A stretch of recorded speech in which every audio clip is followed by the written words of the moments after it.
Hello all, இந்த வீடியோவில் how to avoid arrears. Okay, arrears எல்லாமே எப்படி நம்ம காலேஜில் தப்பிக்கிறதுன்னு தான் பார்க்க போகிறோம்.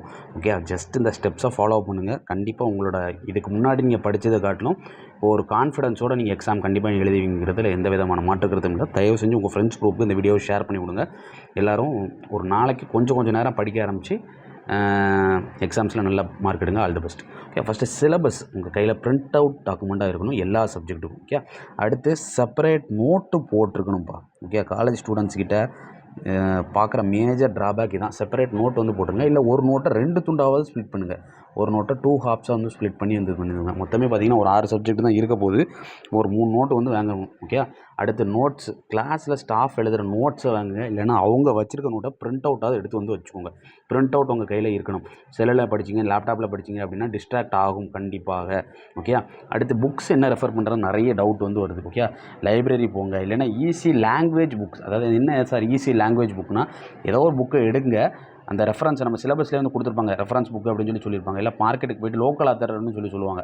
ஓகே, அந்த புக்கில் யார் எழுதியிருக்கு லோக்கல் ஆத்தர்னாலும் பிரச்சனை கிடையாது. ஏன்னா எல்லாருமே கண்டென்ட் தெளிவாக தான் எழுதியிருக்க போகிறாங்க.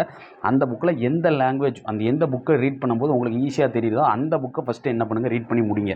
ஓகே, அதை வந்து என்ன பண்ணுங்கன்னு பார்த்தீங்கன்னா ஒரு கிளாஸ் நோட்ஸ் மாதிரி நீங்கள் எடுங்க. Okay, self notes. ஓகே, அதை நீங்கள் வந்து என்ன பண்ணுங்கள், எடுங்க. செல்ஃப் நோட்ஸ் எடுக்கணும். ஓகே, இன் ஹேண்ட் உங்ககிட்ட புக்கு இருக்கணும். இன் ஹேண்டு உங்ககிட்ட புக்கு இருக்கணும். ஓகே, எல்லாரும் டவுட் வந்து கேட்குறது வந்து பார்த்தீங்கன்னா ஈஸி லாங்குவேஜ் புக்கு, இது என்ன புக்கை நீங்கள் ரெஃபர் பண்ணி நடத்துறீங்க, என்ன என்கிட்ட கேட்குறீங்க. நான் என்ன பண்ணுவேன்னு பார்த்தீங்கன்னா எனக்கு என்ன விதமான புக்கை வச்சு உங்களுக்கு நடத்தினா புரியும் அப்படிங்கிற மாதிரி இருக்கிற புக்கை நான் எடுத்து நடத்துவேன். அதே மாதிரி தான் நானும் உங்கள்கிட்ட சொல்கிறேன். ஓகே, அந்த புக்கு தான் அந்த புக்கு தான்ங்கிறது இது இல்லை.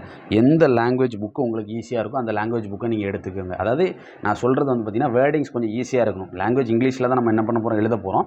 எந்த இப்போ ஆத்தர் வந்து இப்போ பார்த்திங்கன்னா ஏ அப்படிங்கிற ஒரு ஆத்தரோட பி அப்படிங்கிற ஆத்தர் கொஞ்சம் ஈஸியாக எழுதியிருக்காரு அப்படின்னா பிங்கிற ஆத்தரோட புக்கை ஃபஸ்ட்டு ரீட் பண்ணி முடிங்க. அதை நீங்கள் செல்ஃபாக என்ன பண்ணுங்கள், நோட்ஸ் எடுங்க. உங்கள் கிட்ட இன் ஹேண்டு உங்ககிட்ட எல்லாமே இருக்கணும். எல்லாமே தொட்டு பார்க்குற மாதிரி இருக்கணும். என்கிட்ட செல்லில் இருக்குது லேப்டாப்பில் இருக்குங்கிற கதையே ஆகாது. ஓகே, அடுத்து 3வது பார்த்திங்கன்னா சால்வ் கொஷின்ஸு. ஈஸி புக் லாங்குவேஜில் உள்ள கொஷின்ஸை ஃபஸ்ட்டு என்ன பண்ணுங்கள், சால்வ் பண்ணுங்கள். 2வது என்ன பார்த்தீங்கன்னா ஸ்டாண்டர்ட் ஆத்தர் புக்குக்கு நீங்கள் போகணும். ஏன்னா ஸ்டாண்டர்ட் ஆத்தர் புக்கில் தான் பார்த்தீங்கன்னா யூனிவர்சிட்டிக்கு ப்ராப்ளம்ஸ் வந்து கேட்பாங்க. யூனிவர்சிட்டிக்கு ப்ராப்ளம்ஸாக இருக்கட்டும், தியரி பார்ட்டாக இருக்கட்டும், ஸ்டாண்டர்ட் ஆத்தர் புக்கில் தான் கேட்பாங்க. ஓகே, ஒவ்வொரு புக்குக்கும் ஒவ்வொரு சப்ஜெக்ட்டுக்கும் ஒவ்வொரு ஸ்டாண்டர்ட் ஆத்தர் புக்கு ஒன்று சொல்லுவாங்க உங்கள் ஸ்டாஃப்ஸு. ஓகே, அந்த புக்கை தான் நீங்கள் ரெஃபர் பண்ணணும். ஓகே, ஒரு யூனிட்டுக்கு ஒரு 20 கொஷின் வர மாதிரி ஃபஸ்ட்டு எழுதுங்கப்பா. ஓகே, அதான் அந்த செப்பரேட் நோட்டு போட சொன்ன பார்த்தீங்கன்னா அந்த செப்பரேட் நோட்டில் ஒரு யூனிட்டுக்கு 20 கொஷின். ப்ராப்ளமேட்டிக்னா பார்த்தீங்கன்னா எல்லா டைப்பும் கவர் ஆகிற மாதிரி, ஆல் டைப்ஸ் கவர் ஆகிற மாதிரி ஒரு யூனிட்டுக்கு ஒரு 20 கொஷின் எழுதுங்க. அப்போ 5 யூனிட்டுக்கு பார்த்தீங்கன்னா ஒரு 100 கொஷின். ஓகே, இப்போ வந்து ஒரு மேக்ஸ் அப்படிங்கிற ஒரு சப்ஜெக்ட் இருக்குன்னு வச்சுக்கோங்க, இன்ஜினியரிங் மேத்தமெட்டிக்ஸ் இருக்குன்னு வச்சுக்கோங்க, ஒரு யூனிட்டுக்கு ஒரு 20 கொஷின் எழுத போகிறேன். எல்லா டைப்பும் கவர் ஆகணும். ஓகே, அப்போ 5 யூனிட்டுக்கு பார்த்தீங்கன்னா மொத்தம் 100 கொஷின். ஃபஸ்ட்டு அந்த 100 கொஸ்டினை ஸ்ட்ராங் பண்ணுங்கள். ஃபஸ்ட்டு என்ன பண்ணுங்கள், அந்த 100 கொஸ்டினை ஸ்ட்ராங் பண்ணுங்கள். தென் பார்த்துக்கலாம். ஓகே, அடுத்து வந்து பார்த்தீங்கன்னா ஒரு யூனிட்டுக்கு 10 கொஷின் தியரி பேப்பராக இருந்ததுன்னா. ஓகே, அப்போ பார்த்தீங்கன்னா வச்சுக்கோங்களேன் 50 கொஷின் வந்து வரும். அப்போ 5 யூனிட்டையும் சேர்த்தாப்புல ஒரு 50 கொஷின் வந்து என்ன பண்ணுறோம் வர்ற மாதிரி இருக்கும். ப்ரீவியஸ் இயர் கொஷின் உங்கள் லைப்ரரியில் இருக்கும்பா, இல்லை நெட்டில் நீங்கள் டவுன்லோட் பண்ணி எடுத்துக்கோங்க. கண்டிப்பாக அது முக்கியம். ஓகே, மினிமம் 3 இயர்ஸ்லேருந்து 5 இயர்ஸ் வரைக்கும் இருக்கணும். ஓகே, அது ரெகுலேஷன் பார்த்துக்கணும்ப்பா. 17 ரெகுலேஷனா, 21 ரெகுலேஷனா, 25 ரெகுலேஷன் பார்த்துக்கணும். ஏன்னா வந்து சிலபஸ் கொஞ்சம் சேஞ்ச் ஆகும்போது அந்த கொஷின்ஸை கொஞ்சம் பார்த்து நீங்கள் என்ன பண்ணணும், கேர்ஃபுல்லாக இது பண்ணணும். ஓகே, ப்ரீவியஸாக பார்த்தீங்கன்னா எனக்கு தெரிஞ்சு இந்த 3 வருஷம் போகிறது நல்லது. ஓகே, 3 வருஷம் போகிறது. ஏன்னா 5 வருஷம் போகும்போது ரெகுலேஷன் மாறி இருக்க நிறைய சான்சஸ் இருக்குது. ஓகே, 3 வருஷம் போகிறது நல்லது. ஓகே, நீங்கள் 17 ரெகுலேஷனா 21 ரெகுலேஷனா உங்கள் சிலபஸோட ஒப்பிட்டு அந்த கொஷின் வந்து நம்ம இப்போ உள்ள ரெகுலேஷனுக்கு ஒத்து போகுதா அப்படின்னு சொல்லி பார்த்து நீங்கள் என்ன பண்ணணும்னு பார்த்தீங்கன்னா குறித்து வச்சுக்கணும். ஓகே, அந்த கொஷினை திருப்பி எழுதி பார்க்கணும். அடுத்து கால்குலேட்டர் யூஸ் பண்ண தெரிஞ்சுக்கணும். இம்பார்ட்டன்ட் பாயிண்ட்ஸ் அந்த கொஷினுக்கு எப்படி எழுதணுங்கிற ஏதாவது அந்த இம்பார்ட்டன்ட் பாயிண்ட்ஸ், அதாவது நம்ம என்ன ஒரே ஒரு விஷயந்தான். 10th 12th பப்ளிக் எக்ஸாமில் நம்ம படித்தோம் பார்த்தீங்களா, அதே மாதிரி ஒரு லெவலுக்கு நம்ம படித்தோம் அப்படின்னா நல்ல கிரேடு வாங்கலாம். ஓகே, ஓரளவுக்கு டீசெண்டாக இப்போ 10th 12த்துக்கு நமக்கு ரொம்ப ஹார்ட் ஒர்க் பண்ணி படிச்சிருப்போம். ஓகே, ஒரு நாளைக்கு இப்போ ஒரு 3 மணி நேரம் 10th 12த்துக்கு படிச்சிருக்கோம் அப்படின்னா ஒரு டெய்லி ஒரு 3 மணி நேரம் நம்ம இதுக்கு படித்து தான் ஆகணும் இன்ஜினியரிங்க்கு. ஆனால் அந்த எப்படி படிக்கணும்னு பார்த்தீங்கன்னா ஸ்ப்ளிட் பண்ணி படிக்கணும். 6 சப்ஜெக்ட் இருக்கா, 6 சப்ஜெக்ட்டையும் ஒரு ஹாஃப் அன் ஹவராக படிக்கணும். ஓகே, அடுத்து ரொம்ப ஸ்டோரி கதை எழுதக்கூடாது. டெக்னிக்கல் வேர்ட்ஸை யூஸ் பண்ணணும். கண்டென்ட்டு ஓன் லாங்குவேஜாக இருந்தாலும் கூட ரிலவெண்ட் கண்டென்ட்டாக எழுதணும். Content relevant. ஓகே, சப்ஜெக்ட்டுக்கு தெளிவான ரிலேட்டடான கண்டென்ட்டை எழுதணும். ஓகே, எது படித்தாலும் படித்து எழுதி பார்த்து படிக்கணும். படித்து எழுதி பார்த்து படிக்கணும். ரிப்பீட், ரிவைஸ், ரெகுலர், இந்த 3 R, triple R. Okay, triple R method. Okay, நான் எப்போவுமே சொல்கிறது தான். ரிப்பீட், ரிவைஸ், ரெகுலராக திருப்பி படிச்சுட்டே இருங்க. கால்குலேட்டர் யூஸ் பண்ண தெரிஞ்சுக்கோங்க. நான் நிறைய பேர் இந்த கால்குலேட்டர் யூஸ் பண்ணது எக்ஸாம் ஹாலில் போயிட்டு இது போடும்போது லாக் வேல்யூ போட்டால் வராது, ப்ராக்கெட் எப்படி போடுறதுன்னு தெரியாது. அதனால் யூஸ் பண்ணிக்கோங்க. இம்பார்ட்டன்ட் பாயிண்ட்ஸ், இந்த 10th 12th கீ பாயிண்ட்ஸ்னு சொல்லுவாங்க பார்த்தீங்கன்னா, அதுமாதிரி ஒவ்வொரு கொஸ்டினுக்கும் ஒரு இம்பார்ட்டன்ட் பாயிண்ட்ஸ் இருக்கும். அதையும் நீங்கள் நோட் பண்ணி வந்து படிச்சுக்கோங்க. ஹைலைட்டர் யூஸ் பண்ணிக்கலாம். ஓகே, அந்த புக்கு வாங்க சொல்கிறேன் பார்த்தீங்கன்னா, அதில் ஹைலைட்டர் இல்லை ஜெராக்ஸ் கூட ஒட்டி வச்சுக்கலாம். எதுனாலும் புக்கு எதுனாலுமே உங்கள் கிட்ட பிரிண்டட் டாக்குமெண்ட்டாக உங்கள் கிட்ட தொட்டு பார்க்குற மாதிரி இருக்கணும்.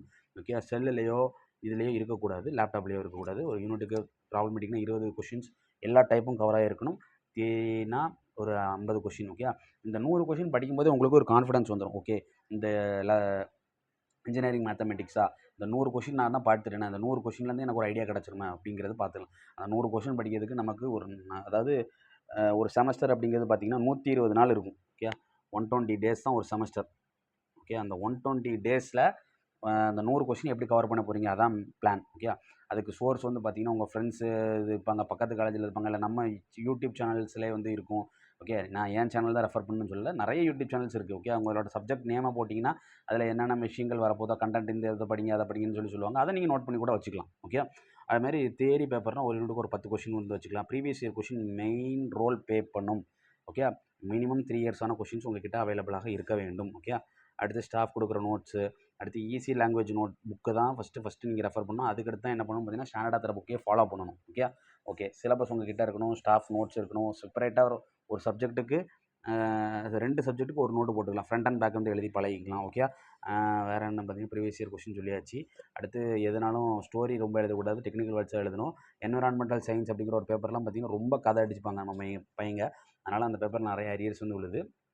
இதை கொஞ்சம் தவிர்த்துக்கோங்க. நம்ம சேனலில் என்விரான்மெண்டல் சயின்ஸ் எப்படி பாஸ் பண்ணணும், எப்படி எழுதலாம் அப்படிங்கிற ஒரு வீடியோ ஃபியூச்சரில் நான் போஸ்ட் பண்ணுறேன். எது படித்தாலும் எழுதி படிங்க. ரிப்பீட், ரிவைஸ், ஓகே, ரெகுலராக படிங்க. ரிப்பீட்டடாக படிச்சுட்டே இருங்க. பழசு படித்தது ஞாபகப்படுத்தி பாருங்கள். All the best. கீழே வேறு எதுவும் சப்ஜெக்ட்ஸ்க்கான வீடியோஸ் வேணும்னா கமெண்ட்டில் லீவ் பண்ணுங்கள். பாய்.